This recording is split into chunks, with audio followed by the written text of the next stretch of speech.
talk to the environmentalists and the intellectual left, they would all claim that these people want to be left alone and to live as though they've lived for thousands of years in primitive huts made of dung with dirt floors and malaria and dysentery and a nasty, brutish, short life. But the reality is when you go there, they want progress, they want civilization. And here's the weird thing. This group in Europe, in UK, actually sent a bunch of college kids that were just default cultural liberals out to places in Africa and other places. Before they went on the trip, they showed them pictures of tribal people holding a cell phone, and they asked the kids what they thought of it, and the kids all thought, oh, how outrageous, Western commercialism, they're infecting these people, that's outrageous, they're ruining their way of life. And then they went there, and after they spent a couple weeks living with the indigenous people, they showed them the same picture again when they got back, and the kids understood that these aren't people like Walter Williams, the economist I interviewed for my documentary, said they want to treat indigenous people as though they're animals in a zoo that white wealthy Westerners can come by, look at them and say, oh, look, isn't that neat that people still live like that, and then fly home. Exactly. They need power plants. They need medicine when their kid gets bitten by a snake. They need that stuff. And plus, if you say it's overpopulated, every study shows, whether it's a African country, whether it's a Latin country, whether it's Asian, Japan, or Europe, after industrialization, two parents start having about 1.4 children. So population goes down. The answer is industrialization if these eugenicists think there's too many people. But it's a very similar way. They don't see humans as being part of nature, and they don't see progress as being part of tribal life. And in fact, we had one environmentalist named Gar Smith who lamented the introduction of electricity in Africa. He talked about how people used to play the drums and be so happy. Well, he wasn't living in malaria-infested things where your children were dying and not even making it out of infancy. It just seemed like a neat concept for white wealthy Westerners with emails and fax machines and air conditioning and heating and public transit and whatever. But like you said, I've talked to them. Once they go, and at night the clouds of stinging bugs and snakes coming into the huts, they're like, oh, whoa, now I get it. And the people are like begging for food. It used to be called the jungle, but they turned it into a nice rainforest. And then again, to bring up James Cameron again, he and his main star of Alien, Sigourney Weaver, went down to Brazil and opposed what President Lula, again, no right-wing reactionary Lula, the president down there, Lula da Silva, he opposed him. Hollywood actors went down to oppose the Brazilian government putting in hydroelectric plants. It would bring running water and electricity, progress to tens of thousands, hundreds of thousands of Brazilians. Instead, they went down there and said these people don't want it. They need to continue to maintain their traditional way of life. Look, it's eugenics. It's eugenics. And some of these guys are useful idiots. But the Pentagon came out with a new report saying industrial civilization threatens the power monopoly of these megacorporations. That's it. They want to shut everybody down. In closing, what are some of the biggest lies? Al Gore creating fake video graphics of polar bears can't swim, saying they're basically all dead when their numbers have exploded, what, fivefold? Saying the Himalayas would all melt, saying that I can't. There's 129 errors we found since ClimateGate broke, and they actually maintain that. Climate Depot features that 129 and counting of some of the main errors. You can't really say what are the big lies. The bottom line is polar bears are in danger. That's a huge lie. Mount Kilimanjaro is melting due to mankind. Two lies are contained there. A, it's not melting. B, it's not due to mankind. And it's not due to CO2 emissions. Ocean levels are rising. No, NASA's saying they're dropping. European space satellite shows they're flat or dropping the last 10 years. And Obama, by the way, takes credit for that. In 2008, he said his was going to be the presidency that sees the slowing of the rise of the oceans. Well, he did it. That's a promise kept for Obama. NASA said sea levels have not risen in 2 years. The Himalayas were all going to melt. The Himalayas, that just keeps getting worse and worse for them. The Himalayas are gaining ice. New studies keep coming out, just making a mockery of the United Nations on that. And I have a report on my website that I released in Durban at the last South Africa, at the last UN conference, A to Z. Not only are their predictions failing to come true, but in many cases, Mother Nature is mocking them. They have egg on their face for these predictions. And we're talking everything from ocean heat content to species extinction to, again, sea level, to the different feedback mechanisms, to all these other factors contributing to temperature. And one of them is volcanic dust. The lack of volcanic dust alone is a third or more of the warming temperatures, of the temperatures that we've had since the 1960s. And hundreds of factors have come together to make up our global temperature. And they're trying to say it's one factor CO2 what we exhale from our mouth. That is no longer scientifically Well, tenable. hey, when we had a 5-year drought from Central to West Texas, which, by the way, it usually is desert and pretty arid in some of these areas, they said it was because we weren't paying Al Gore money. But then now it's been flooding, and we didn't pay Al Gore money. And the truth is, I've gone and looked at the records. It's always going through these cycles. Yes, and the other big lies are, of course, that, oh, we've never had weather like this before. That is classic medieval witchcraft. We've never had weather like this till that witch moved in next door. We've never had weather till that neighbor bought his SUV. They actually believe this. It's sick. You have meteorologists like Jeff Masters, a global warming alarmist, who says, in my lifetime, I've never seen weather like this. In my 30 years of whatever. First of all, that's nonsense. Second of all, go back. You go to Climate Depot. I've worked with a site called Real Science. We go back to the 1870s, and we're making a mockery of all these claims about droughts and floods and unprecedented.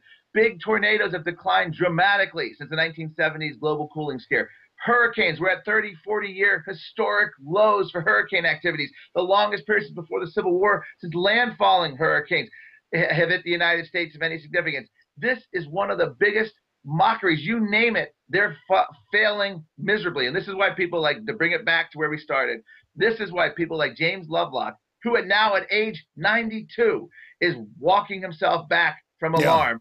And they're now already starting the whisper campaign. Well, he's kind of old guy, and that's what the warmest. They're going to now destroy this man that they revered their entire lives. Let's hope. Their mentor. They will throw him under the bus if it serves their short-term purposes.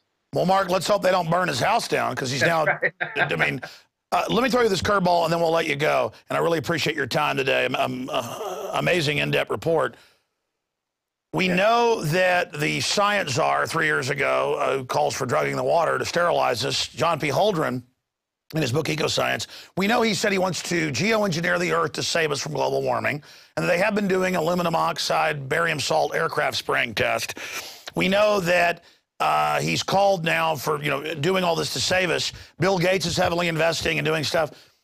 I think they, knowing them, they could actually try to create some bad weather conditions and then say it was because we didn't pay Al Gore money. I mean, if Bill Gates is investing hundreds of millions in this, look out. And Holdren, the first press conference he gave was, he could hardly talk, but dribbling a sentence together. What do you think about that? Yeah, I don't know enough about what kind of technology they could have to have any kind of significant, lasting, or long-term effect on altering weather, and that would be interesting to see. I do know that they're openly, as we've talked about in this program, trying to alter human beings through human engineering, as Stephen Lau, the professor from SUNY New York University, wants to do. I don't know if they'll be able to do that through technology. I know this: if they could, they'll do just about anything they can to hang on to these fantasies and to their power, which is ultimately what this is about. This is ultimately about global warmers telling you we need money and we need to regulate you in order to control the weather. And that is medieval witchcraft. Well, but I mean, Obama does. He got in, and Gaia rewarded us by lowering the sea level. By lowering the sea level. And again, promise kept. He should be out there touting that. He has powers and abilities far beyond those of mortal men, if that's the case. And also, temperatures have cooled. I'm pretty sure I have to look back because they fluctuate up and down, but I think Obama's presided over global cooling, lowering of sea level, the massive expansion of Arctic ice, expansion of Antarctic ice. Obama is nothing if not a planet healer. And I say that, of course. I've seen numbers of 3- to 5-fold increase, all-time record of polar bears invading human settlements. Yes, polar bears are through the roof since Obama's been elected. He's truly a planet healer. We need to change our tune on him. Well, it started raining a bunch when he came to Austin. Like Rick Perry prayed, it didn't work, but Obama, he just flies over rainbows, pots of gold. Hey, Mark Moreno, ClimateDepot.com. We'll be talking to him when you're down in South Africa. Or you've already been in South Africa. You're going to be down in South America. South America, that's right. Brazil, and down to Rio, yes, the next enclave in June. So they're going to be down there saving us in Rio, too. Yeah, that'll be species. And then they're going to Qatar, the Middle East, for the next climate one in December. They just can't stop the partying. And, of course, Lord Monckton and I will be at that as well. Thank you, sir. Thank you very much. All right. Thanks a lot. Wow. In-depth interview with Mark Moreno, ClimateDepot.com. Amazing information. This is the real authoritarian threat in the 21st century. It is the big enchilada. People talk about the Muslim threat all day, and then you have Obama funding al-Qaeda to attack Libya and Syria and the rest of it. No. This is the big threat. Big government. These authoritarians who all they talk about is how they're going to savagely attack anyone that doesn't go along with them. They've got to be stopped. Let me throw this in here. These eugenicist control freaks are adding fluoride to the water that's connected to bone cancer, you name it. They are adding all these other chemicals to the water. They are engaged in all this other, type activity. You need to protect yourself. And it also supports our broadcast. We go to INFOWARS.com, look at the great ProPure water filters, and enter the promo code WATER. You get an additional 10% off the already lowest price. So please don't forget that these control freaks are adding hundreds of chemicals to the water under the name fluoride. And these filters reduce much of it down to non-detectable levels and reduce the rest of it. You can put lake water in it and drink right out of them. And it's got a side-by-side comparison at INFOWARS.com. On the ProPure filters there on the shopping cart next to the leading competitors. So I want to thank all of you for checking out ProPure at INFOWARS.com to find the widest spectrum of the products and the lowest prices with the promo code WATER.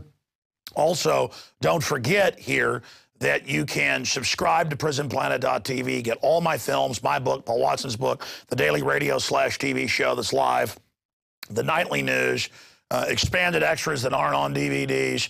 9 years plus now, since this April, 9 years and counting of PrisonPlanet.tv, or go to InfoWarsNews.com and find it there. And one membership for $5.95 a month is really 6 memberships, because you can, with your username and passcode, 6 people can log on with that. Be sure and make sure your username and passcode is not your bank username and passcode, though. Make one up when you do that, or if you haven't, change your passcode at InfoWars. News.com or PrisonPlanet.tv. And I've finally been adding some new videos to the rant section. I'd been kind of letting that lay fallow for a while, but now we're going to be in there posting a lot of new ones. Put a pretty wild one in there last week. And last time I checked, it had a nice title of some numbers. Here, let's click on it. Go ahead and click on it, because that was a little, I need to name that for folks. Okay, that is it for this edition of InfoWars Nightly News. And the good Lord willing, we'll be back tomorrow night, 7 o'clock Central, 8 o'clock Eastern at PrisonPlanet.tv. And don't forget, they'll also be on the radio, 11 a.m. Central, 12 noon Eastern. And if you don't have a local AM or FM in your area, call your local station, tell them to pick up the show. That's how we get on all these great stations, over 100 now. We're also on Global Shortwave, WWCR, listings at Infowars.com and the listen page. And then on top of that, XM channel 166. And remember, as always, this is teleprompter-free news. It's all a little noggin here. My guest and my research crew in there, so great job to the crew. I'm Alex Jones signing off. Until next time, bon voyage.